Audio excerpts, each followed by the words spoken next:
Hi there, welcome back to the YouTube channel. Hit the like button and hit the subscribe button. Get ready for today's deck tech. Today's deck tech is Maelstrom Wanderer. It's right here.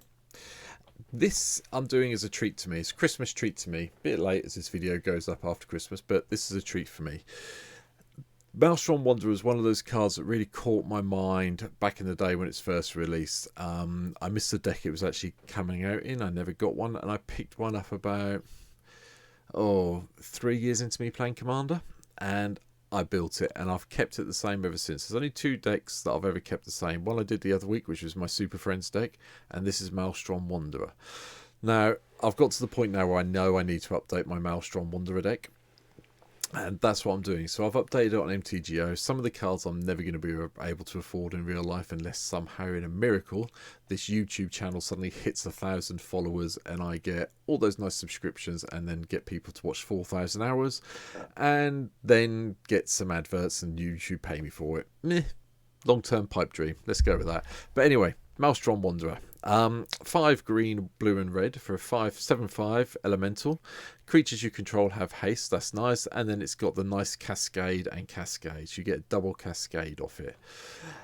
Hopefully you all know what cascade does, but basically you reveal cards from the top of your library until you find something that's cheaper, you cast that for free, and then you do it again. Love it. Really enjoy it, and hence why it's here. So, what does the actual deck look like? It looks like this. Now, some of this I do own in real life, so it's been pretty easy for me to do. Some of it I don't, so it's a little bit more complicated, but most of these cards I own. I'll start with the land like I usually do. Blue, red and green lands. Triome, Path of Ancestry, Rejuvenated Springs, Reliquary Tower, so on and so forth. It's all there, it's all happening. And then we got some ramp as well. Now I needed the ramp because we want to be hitting that 8 mana, and if Maelstrom Wanderer gets killed, it's really hard to replay them because it goes from 8 to 10 to 12 to 14, etc, etc, etc. So I went a bit heavy on the ramp. So we've got Mox Tantalite and Soul Talisman. We've got Soul Ring, one Arcane Signet. We've got Farewell Stone, Fire Diamond, Moss Diamond, Sky Diamond. Technically Solemn Sim, Burnished Heart as well, along with things to go and find land. So our Marillary Spheres here, Ecologist Terrariums here as well, Expedition Map, Renegade Map, Traveller's Map. They're Amulets, sorry. They're all here just to go and find land so we can make sure we hit on those lands. That's why we've got, yes, we've only got 3 of each basic in the deck. I agree. But Renegade Expedition Map will go and get us any land we want, which will 9 times out of 10 be the Field or the Dead, just so we're clear. And then the other ones will go and find all the basics we need and get them out, which means we should be getting this quite quickly. Now, beyond that, we need to do other side of ramp stuff. Now, there's a couple of things in here I am going to change, I'll be honest, because I have, like I said, this started off as an original copy of my paper-based deck. My online collection, as I've said before, is a lot better. So we got Birds of Paradise, Oath of Nissa in here, just so we can go and get some more lands if we need to. And notice this is any land with Oath of Nissa, that's what it's here for. We do have a couple of Planeswalkers that may help, but it's more around the land search. I've been through the rest of that one. Then Dockside Extortionist, as I've said before, if I'm playing red, this card's going to turn up. I love this card, it's fantastic. This deck is even better because it means you can possibly get another cascade going off in the next turn. Oath of Chandra, just to shoot some creatures down that come in early. The rest of the 2 drops are all ramp, as you can see. Over to 3, Oath of Jace, just to do some card drawing and discarding, which is nice. Jace Beleren, so party Jace, no one attacks you if you're playing party Jace. Flamekin Herald, I like this card. Commander spells you cast have Cascade, so you get a 3rd trigger of Cascade if you've got this in play. Bear that in mind.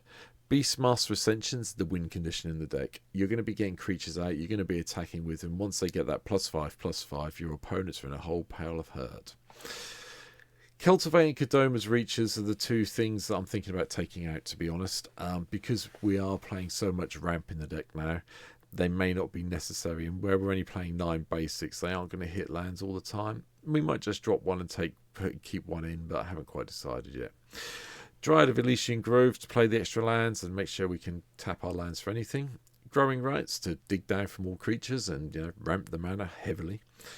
Rites of Flourishing, again, extra card draw, extra land play. Yes, on your turn you cast it, you get an extra land play. Everyone else gets an extra land play and a card draw, but, you know, you do get an extra land, so that's how I look at it.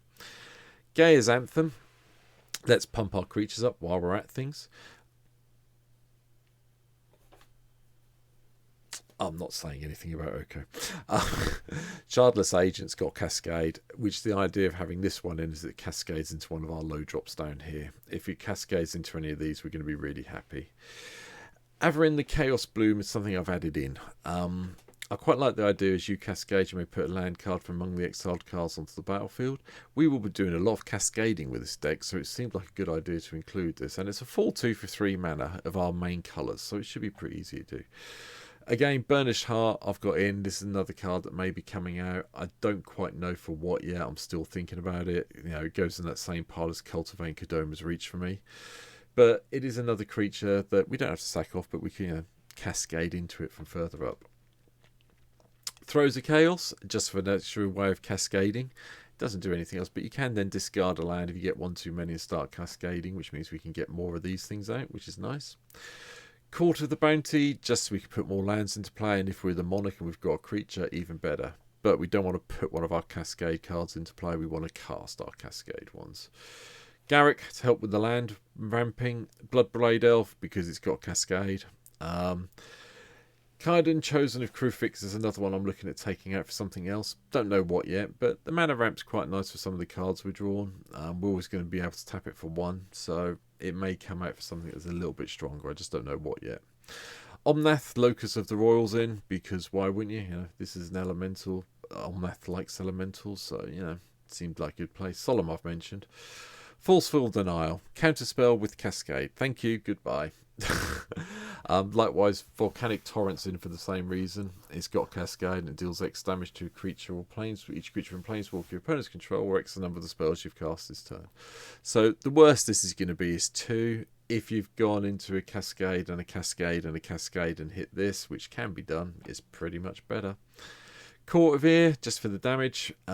Natural Reclamation, so we've got some destroy enchantment, target enchantment or artifact stuff that also has Cascade at instant speed, so that's pretty cool. Zendikar's Royal, just so we get some more elementals. We like elementals. And we might as well do something with all the, hopefully, the extra lands we're going to be playing off Averna as this goes along. Unnatural Growth, second win condition in the deck.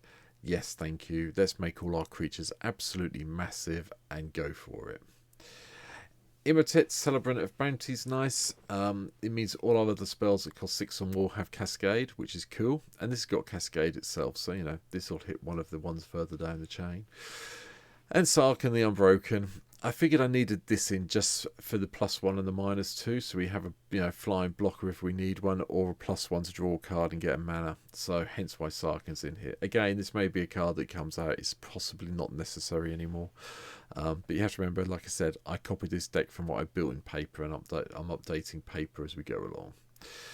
Shakazima's Prodigy's in as well, with the whole cascading bit and copying something nice, so that's pretty cool.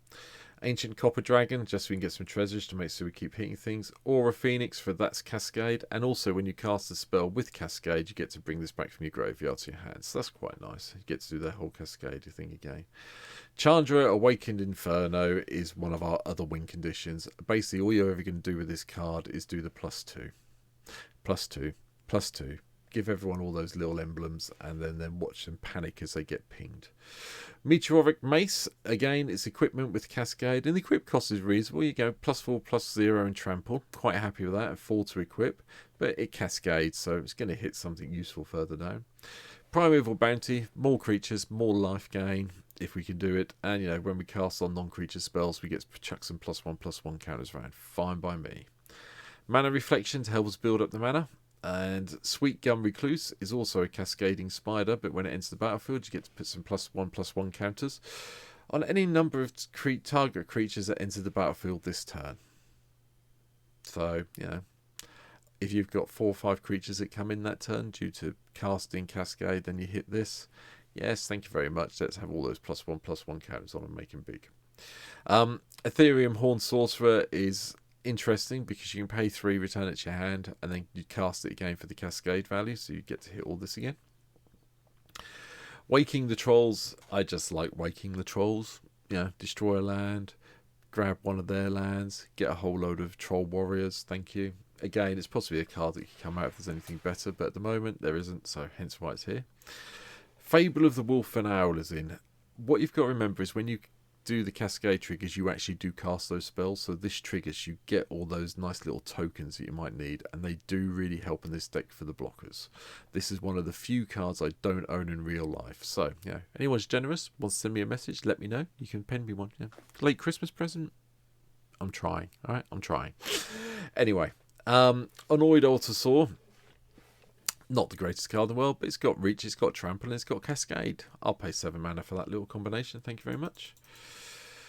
Ancient Silver Dragon's in because I want to draw some cards and not have a maximum hand size. Crater Hoof Behemoth because, yeah, it's Crater Hoof Behemoth. You win the game, don't you? You get some creatures in play, you cast this, you win. It's pretty straightforward. Maelstrom Colossus as well is in for cascading. So thank you very much. And then, of course, finally, you've got to have Apex Devastator. You can't play a Cascade deck without one. I've decided this. 4 lots of Cascade on this card. It will hit everything else in the deck. Anyway, that's my take on this. Maelstrom Wanderer. Like I say, I've got it in real life. I've got it on MTGO. There may be a gameplay video coming up if I can get one done for later this week, maybe early next week. But that's it. So thanks for watching the video. I hope you've hit the like button. I hope you've hit the subscribe button. You know, go and follow me on Twitch as well. You can find the link down below as well. As I record this, I'm at 103 followers on the YouTube channel. So if you hit the subscribe button for the first time today, thank you very much. If you haven't, why not? Please do so. Also, if you've got the time, go and chuck me a follow over on Twitch as well. Yeah, we're sitting at 141. I'd like to get to 150 just to keep me happy. Okay. If you do come and follow me on Twitch, let me know. You also get access to our little Discord channel we keep going where we keep all the deck lists going. So bear that in mind. Little perk. All right. That's it for now. Hopefully, I'll see you in the next video. Thanks for watching this one. Take care. I'm out of here. Bye.